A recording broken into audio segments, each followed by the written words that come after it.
అందరికీ నమస్కారం. మహాభారతాన్ని వ్యాసుడు రాసిన వివిధ తెలుగు అనువాద రచనల నుంచి సేకరించి మీకు అందించడం జరుగుతోంది. మధ్య మధ్యలో మన కవిత్రయం అందించిన పద్యాలు దొరికిన మేరకు జత చేసుకుందాం.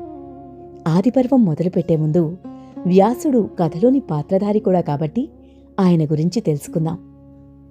నారాయణం నమస్కృత్య నరం చైవ నరోత్తమం దేవీం సరస్వతీ వ్యాసం తతో జయముదీరయేత్. భారత కథా సూత్రధారి నారాయణుడకు, ఆయన అంశతో జన్మించిన నరుడైన అర్జునుడకు, సకల కళాస్వరూపిణి మాతృకావర్ణ రూపిణి సరస్వతికి, మహాభారతకర్త వ్యాసునకు నమస్కరించి జయేతిహాసాన్ని చదవాలని ఆర్ద్రవచనం. ఒకరోజు వశిష్ఠ మహర్షి మనుమడు, శక్తిపుత్రుడు, మహాతపస్వి అయిన పరాశరముని యమునా నది దాటడానికి పడవరేవుకు వచ్చి మత్స్యగంధిని చూశాడు. ఆమె శరీర సౌందర్యం ఆ మహర్షి మనసును దోచుకుంది. ఆయన తన కోర్కెను ఏకాంతంగా ఆమెకు తెలియచెప్పాడు. మునిమాట కాదంటే శాపమిస్తాడనే భయంతో పరాశరునితో మెల్లగా మత్స్యగంధి అంది, మహర్షి, నేను పెళ్లికాని అమ్మాయిని. అందులోనూ నేను చేప కడుపున పుట్టడం వల్ల నా శరీరమంతా చేపల వాసన వస్తుంది. మీరు అడిగిన దానికి నేను ఒప్పుకుంటే అప్పుడు తప్పు చేసిన దాన్నవుతాను. తప్పు చేసి నేను మా నాన్న దగ్గరికి ఎలా వెళ్ళగలుగుతాను? కాబట్టి నాకు ఎలాంటి సమస్య రాకుండా మీరు మీ శక్తి ఉపయోగించి ఏదైనా చేస్తే అప్పుడు మీ కోరిక తీర్చడానికి నాకే సమస్య లేదు అని చెప్పింది. పరాశరుడు ఆ మాటలు విని సంతోషంతో ఆమె కన్యత్వానికి లోపం లేకుండా వరమిచ్చాడు. అలాగే మత్స్యగంధి శరీరంలోని చేపల కంపుపోయి 1 యోజన దూరం వరకు పరిమళించే సుగంధాన్ని సహజ శరీర వాసనగా ప్రసాదించాడు. దాంతో ఆమె గంధవతిగా, యోజనగంధిగా పేరు పొందింది. యోజనగంధి అసలు పేరు సత్యవతి. ఆమెకు దివ్యాంబర భూషణాలు కూడా అందించాడు మహర్షి. ఈలోగా పడవ నది మధ్యలో ఉన్న దీవికి చేరింది. పట్టపగలు బట్టబయలు సంగమం సరికాదని పరాశరుడు పట్టపగలును చిమ్మ చీకటిగా మార్చాడు. ఆ ముద్దరాలి అనురాగాన్ని అనుభవించాడు. తనకు సత్యోగర్భంలో సూర్యతేజుడైన వ్యాసుడు ఉదయించాడు. పుట్టగానే సత్యో యవ్వనుడయ్యాడు. సమస్త జ్ఞానం ఆయనకి స్వాధీనమైంది. పరాశరుడు మత్స్యగంధికి మరికొన్ని వరాలిచ్చి వెళ్ళిపోయాడు. నల్లని యమునా ద్వీపంలో పుట్టడం వల్ల కృష్ణుడిలా నల్లనివాడు కావడం చేత వ్యాసుడు కృష్ణద్వైపాయనుడయ్యాడు. కృష్ణాజినం, కాషాయాలు, కపిల జడలు, దండ కమండలాలు సహజంగానే ధరించి వ్యాసుడు తల్లికి నమస్కరించి, తల్లి, నన్ను చూసి భయపడకు. నీకు నా అవసరం ఎప్పుడు ఉన్నా నన్ను తలుచుకున్న ఆ క్షణమే నీ ఎదుట ఉంటాను. అంతవరకు సెలవు అని చెప్పి తపోవనానికి వెళ్ళిపోయాడు. ఘోర తపస్సు చేసి ఆత్మసాక్షాత్కారాన్ని పొంది చిక్కుపడి ఉన్న వేదాలను విడదీశాడు. వేదవ్యాసుడైనాడు.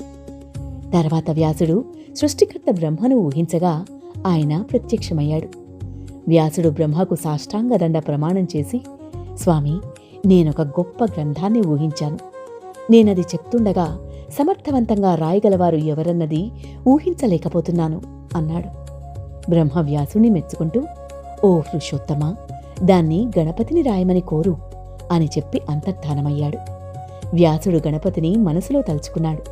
మరుక్షణంలోనే వ్యాసుని ముందు గణపతి నిలిచాడు. గణపతిని యథోచితంగా గౌరవించాడు. తర్వాత, ఓ గణపతి, నేను మహాభారతం కథ చెప్తాను, దయ ఉంచి మీరా కథను రాయాలని కోరుతున్నాను అన్నాడు. గణపతి వ్యాసుణ్ణి ఉద్దేశించి, బావుంది, మీరు కోరిన ప్రకారమే రాస్తాను. కాని నేను రాయడం మొదలుపెట్టాక ఆగకుండా కొనసాగేలా చూడాలి. కనుక మీరు ఆపకుండా, తత్తరపాటు చెందకుండా కథ చెప్పాలి. ఆ ప్రకారమైతేనే నేను రాయడానికి ఒప్పుకుంటాను అన్నాడు గణపతి. అందుకు వ్యాసుడు అంగీకరించాడు. నేను కూడా ఓ నిబంధన పెడుతున్నాను. నేను చెప్పే కథను అర్థం చేసుకున్న తర్వాతే మీరు రాయాలి అన్నాడు వ్యాసుడు. గణపతి చిరునవ్వుతో వ్యాసుని నిబంధనను ఒప్పుకున్నాడు. ఇక వ్యాసుడు మహాభారతం కథను చెప్పడం ప్రారంభించాడు. అప్పుడప్పుడు కొన్ని కఠినమైన ఘట్టాలను ఊహించి చెప్తున్నాడు. గణపతి దాని అర్థం తెలుసుకుని రాసే సమయంలోనే వ్యాసుడు ముందు చెప్పబోయే విషయాన్ని సిద్ధపరచుకునేవాడు. ఇలా మహాభారత గ్రంథం బయటికి వచ్చింది. ఆ కాలంలో ముద్రణ యంత్రాలు లేవు. జ్ఞాపక శక్తే ఓ పుస్తకం. విజ్ఞానవంతులు, మేధావులు తమ జ్ఞాపక శక్తిని ఉపయోగించి చెప్పే కథలే పుస్తకాలుగా భావించేవారు. వ్యాసుడు ఈ గ్రంథాన్ని తొలుత తమ కుమారుడు శ్రీశుకుడికి చెప్పాడు. తర్వాత చాలామంది శిష్యులకు చెప్పాడు. ఈ మహాభారతం కథను నారదుడు దేవతలకు చెప్పగా, శుకుడు గంధర్వులకు, రాక్షసులకు, యక్షులకు చెప్పినట్టు తెలుస్తోంది. బహుజ్ఞానవంతుడు, వ్యాసుడి శిష్యుడు అయిన వైశంపాయనుడు ఈ కథను ప్రపంచానికి వెల్లడి చేశాడు. పరీక్షిత్తు మహారాజ కుమారుడు జనమేజయుడు ఓ గొప్ప యాగం చేయతలపెట్టి వైశంపాయనుడిని మహాభారత కథను చెప్పాలని కోరాడు. వైశంపాయనుడు అలాగే చేశాడు. ఇది విన్న సూతుడు నైమిశారణ్యంలోని సౌనకాది ఋషులందరికీ వినిపిస్తూ, మనుషులకు ధర్మం, నీతి, మోక్ష మార్గం కలిగించడానికి మార్గదర్శి వ్యాస మహర్షి రాసిన మహాభారతాన్ని నేను వినడం నా అదృష్టం. ఆ కథను నేను మీ అందరికీ వినిపిస్తాను అనేసరికి ఋషులంతా కథ వినడానికి కుతూహలంగా సూతుడి చుట్టూ చేరారు. జనమేజయుడు యజ్ఞం నిర్వహించిన కాలంలో వైశంపాయనుడు భారతం పురాణాన్ని, అందులోని ఇతిహాసాలను చెప్పినప్పుడు నేను విన్నాను. తర్వాత నేను తీర్థయాత్రలు చేసి పుణ్యక్షేత్రాలు సందర్శించాను. మహాభారత యుద్ధస్థలం కురుక్షేత్రాన్ని కూడా చూశాను. అవి పూర్తయిన తర్వాత నేనిక్కడికి వచ్చాను అని సూతుడు మహాభారతం కథను ఇలా చెప్పడం మొదలుపెట్టాడు. భారతదేశాన్ని సూర్యవంశరాజులు, చంద్రవంశరాజులు పరిపాలించారు. చంద్రవంశరాజులలో యయాతి ప్రసిద్ధుడు. ఈ వంశంలో జన్మించినవాడే దుష్యంతుడు. ఆయనకు శకుంతలయందు పుట్టినవాడు భరతుడు. ఈ వంశస్థుడే హస్తి అనే రాజు. అతడి పేరున హస్తినాపురాన్ని నిర్మించారు. ఈ చంద్రవంశంలోనే కురు పుట్టాడు. అతడి పేరున కురువంశం వర్ధిల్లింది. కురురాజ్యం విస్తరించింది. కురువంశీయులు హస్తినాపురాన్ని రాజధానిగా పరిపాలన సాగించారు. భరతుడి తర్వాత కురువంశంలో ప్రసిద్ధి చెందినవాడు శంతను మహారాజు. ఆయన ప్రజారంజకంగా పరిపాలన సాగిస్తున్నాడు. ఒకనాడు గంగానదీ తీరాన వేటకై వెళ్ళాడు. తిరిగి వస్తుండగా మానవ స్త్రీ రూపంలో ఉన్న గంగాదేవి ఆయనకి కనిపించింది. ఆయన ఆవిడను చూసి ఆకర్షితుడయ్యాడు. గంగాదేవి మానవ శరీరం ధరించి అపురూప లావణ్యంతో ఎదుట నిలబడి ఉండగా ఆవిడ్ని చూసి అనురాగ పరవశుడై, శంతను చక్రవర్తి, నీవెవరివైనా నాకు భార్యవు కాక తప్పదు అన్నాడు. శంతను చక్రవర్తి ఆవిడ మీద ప్రేమతో తన రాజ్యాన్ని, ధనాన్ని, తన సర్వస్వాన్ని, ఆఖరికి తన ప్రాణాన్ని కూడా సమర్పించడానికి సిద్ధపడ్డాడు. అప్పుడు గంగాదేవి, ఓ రాజా, నేను నీకు భార్యనవుతాను, కాని దానికి కొన్ని నియమాలున్నాయి. నేనెవరినో, ఎక్కడి నుంచి వచ్చానో నువ్వు గాని మరెవ్వరైనా కాని నన్ను ప్రశ్నించకూడదు. మంచి చెడు ఏది చేసినా నువ్వు నాకు అడ్డు రాకూడదు. ఏ సమయంలోనూ నాపై కోపం రాకూడదు. నాకు అయిష్టమైనదేది నువ్వు మాట్లాడకూడదు. ఈ నియమాలను తప్పితే తక్షణమే నిన్ను విడిచి వెళ్ళిపోతాను. నీకిది ఇష్టమేనా అని అడిగింది గంగాదేవి. ఆవిడ పట్ల అనురాగపూరితుడైన శంతనుడు ఆవిడ నియమాలకు అంగీకారం తెలిపాడు. గంగాదేవి శంతనుడికి భార్య అయింది. ఆవిడ ఔదార్యం, నడవడి, తన పట్ల ఉన్న అతి ప్రేమ వల్ల శంతనుడి హృదయంలో గంగాదేవికి గాఢమైన స్థానం ఏర్పడింది. ఇద్దరూ అత్యంత ప్రేమతో కాలం తెలియకుండా జీవిస్తున్నారు. వారికి చాలామంది పిల్లలు జన్మించారు.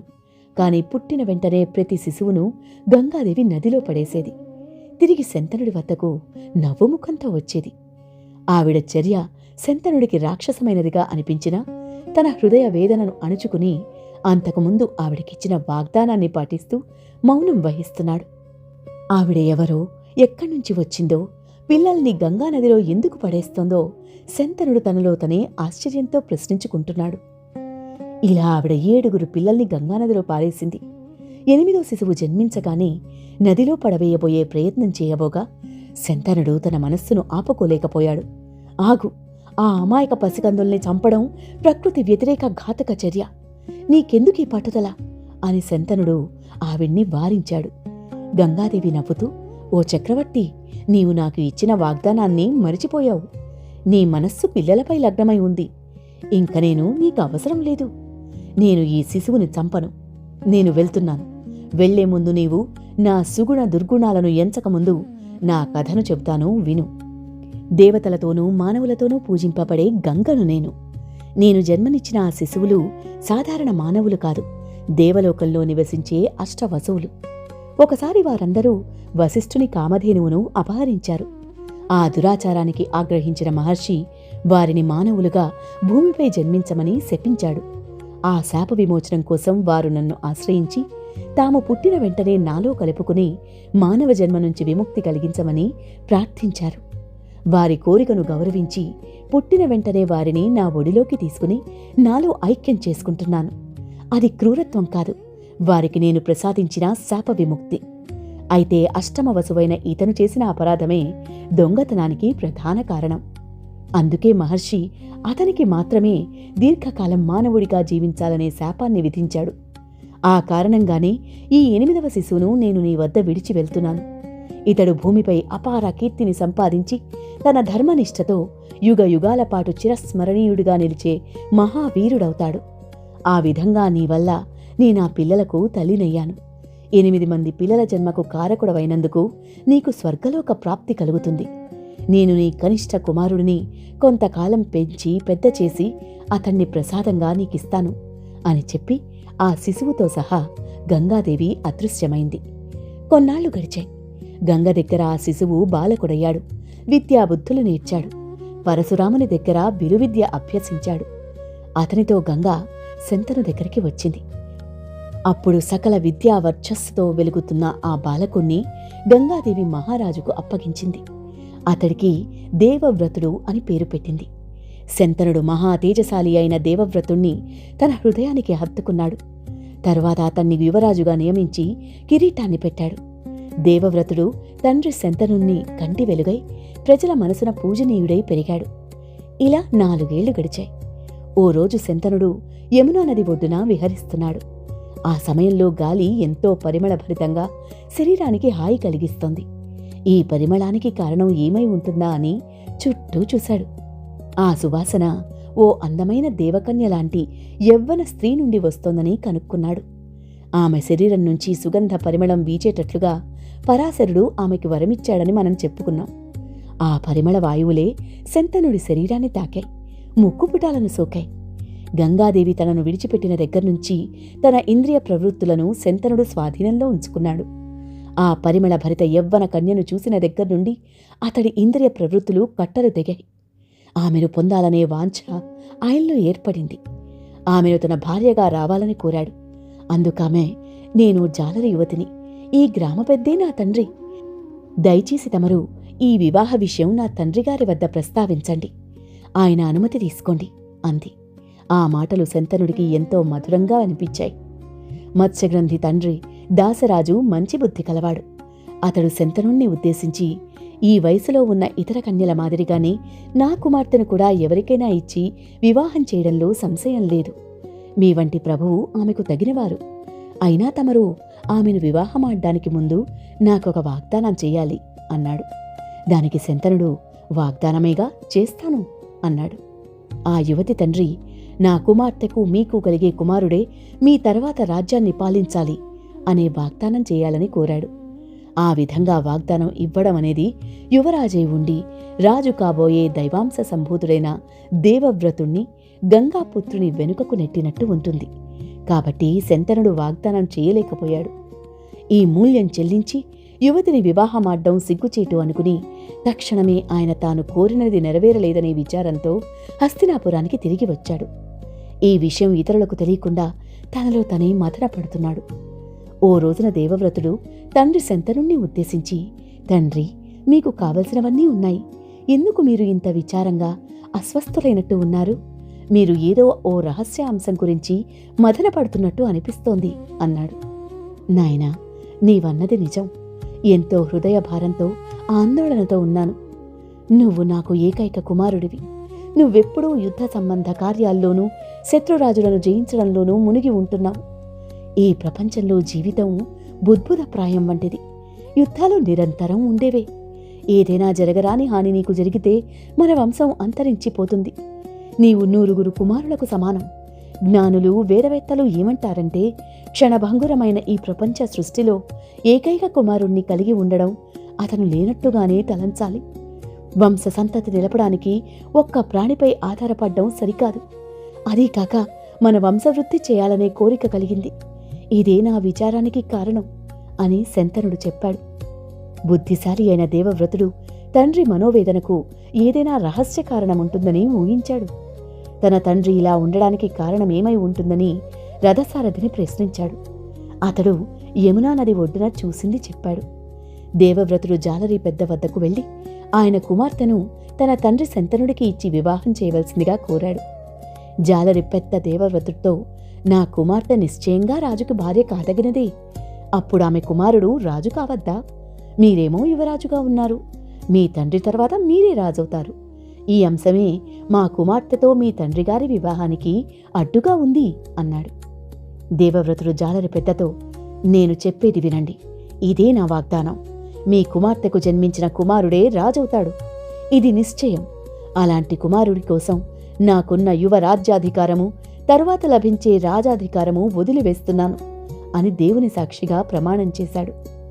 జాలరి పెద్ద దేవవ్రతుణ్ణి ఉద్దేశించి, ఓ భారతవీర శ్రేష్ఠుడా, ఇప్పటి వరకు ఏ క్షత్రియ వంశస్థుడు చేయని కార్యం నీవు చేశావు. నిశ్చయంగా నీవు మహావీరుడవు. నా కుమార్తెను మీ తండ్రిగారి వద్దకు తీసుకువెళ్ళు. కాని మరో సమస్య. నువ్వు సత్యవాక్కు కలవాడివని ప్రతిజ్ఞను నిలుపుతావని తెలుస్తోంది. కాని నీకు వివాహమై నీ కుమారులు న్యాయంగా వారికి చెందవలసిన రాజ్యం గురించి ఊరుకుంటారా? నీ కుమారులు కూడా నీ అంత గొప్ప వీరులవుతారు. వారే రాజ్యం ఉంచుకునే ప్రయత్నం చేస్తే వారిని అడ్డుకునేదెవరు? ఈ అంశమే నన్ను బాధిస్తోంది అన్నాడు. దేవవ్రతుడు తండ్రి అభిమతాన్ని గౌరవించదలిచి జాలరి పెద్దతో, అయ్యా, ఇదే నా కఠిన ప్రమాణం. నేనసలు వివాహమే చేసుకోను.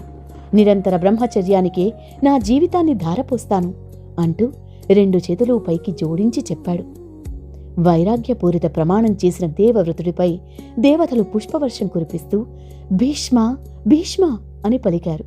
భీష్మ అంటే ఓ కఠిన ప్రతిజ్ఞ చేసి దాన్ని తూచా తప్పకుండా అమలు చేసేవాడు అని అర్థం. భీష్మ అనే పేరు ఆ క్షణం నుంచి దేవవ్రతుడికి సార్థకనామం అయ్యింది. తర్వాత వచ్చే కథ వచ్చే ఎపిసోడ్లో చెప్పుకుందాం.